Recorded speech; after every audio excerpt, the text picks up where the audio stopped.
Você já parou para pensar que a maternidade pode nos dar importantes lições sobre liderança e o futuro do trabalho? Eu já. E eu queria compartilhar com vocês duas lições que eu aprendi nesses 20 anos de maternidade, 10 anos como liderança, e que são muito conectadas com o que os estudiosos vão dizer com competências fundamentais para o futuro do trabalho.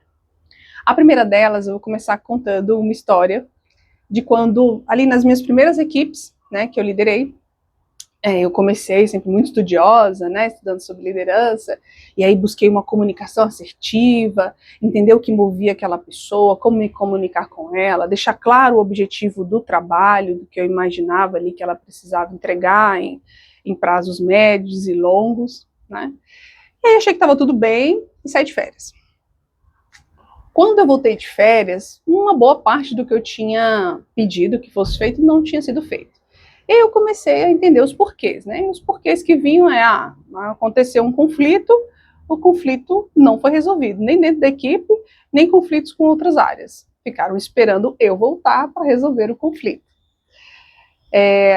Chegou o momento, não sabia como fazer, faltava algum conhecimento, não buscou apoio, nem dentro da equipe, nem fora dela. Aí já deu para imaginar, né? Então, a equipe funcionava muito bem comigo, super me elogiava, mas eu vi que eu não estava cumprindo a minha função como líder. Como líder, eu tenho que desenvolver pessoas para o propósito da organização, não para me validarem, não para funcionarem somente sobre o meu crivo. Então, desenvolver autonomia, gestão de conflitos, trabalho em equipe, capacidade de assumir riscos e lidar com o erro é papel da liderança. E é papel fundamental dessa liderança para o futuro. Assim também a maternidade. Os filhos precisam ser criados para um propósito maior. Nosso papel é ativar neles seus talentos, compartilhar com eles direção e permitir que eles ajam no mundo com autonomia. Eu sei que, como pai e mãe, é muito bom, né, quando o seu filho tudo pede a sua validação, sempre quer que você aprove uma coisa ou outra, está sempre querendo a sua confirmação.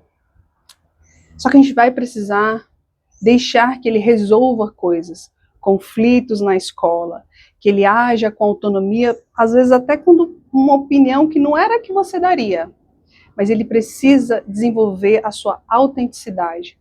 Porque se ele não desenvolver, se ele ficar sempre esperando que você dê a ele a direção, quando adulto, ele vai transferir isso para outra pessoa. Ele vai estar sempre esperando que alguém diga a ele o que ele tem que fazer, que alguém diga a ele o que é esperado dele, sempre preocupado com a validação do outro.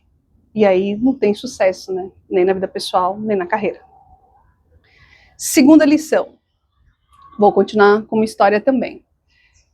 Eu tenho um filho de 20 anos, do meu primeiro casamento, e ele, desde a adolescência, ele vinha pleiteando essa questão de morar com o pai. Quem tem filho de pai separado sabe que esse é um drama que a gente vive.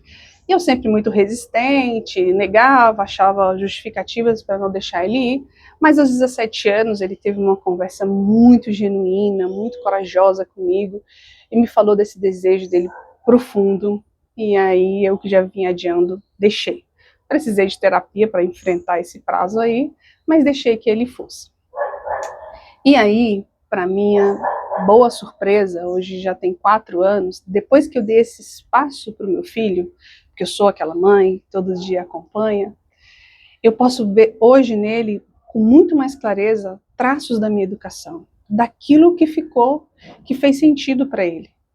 Hoje eu consigo enxergar.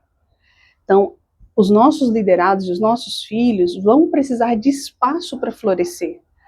A gente, às vezes, como liderança, a gente acredita que no outro dia a gente ensinou uma coisa hoje, olha, isso aqui você tem que fazer assim, assim, assado.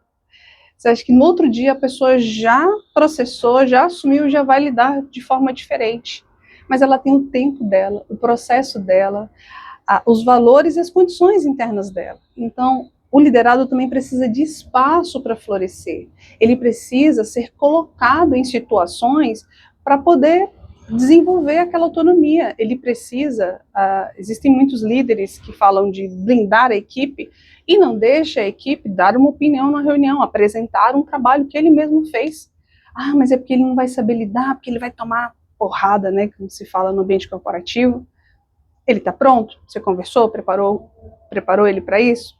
Vai junto, dá espaço de segurança para ele voltar e vocês realinharem sobre o que foi legal, sobre o que não foi bacana e que precisa ser reajustado.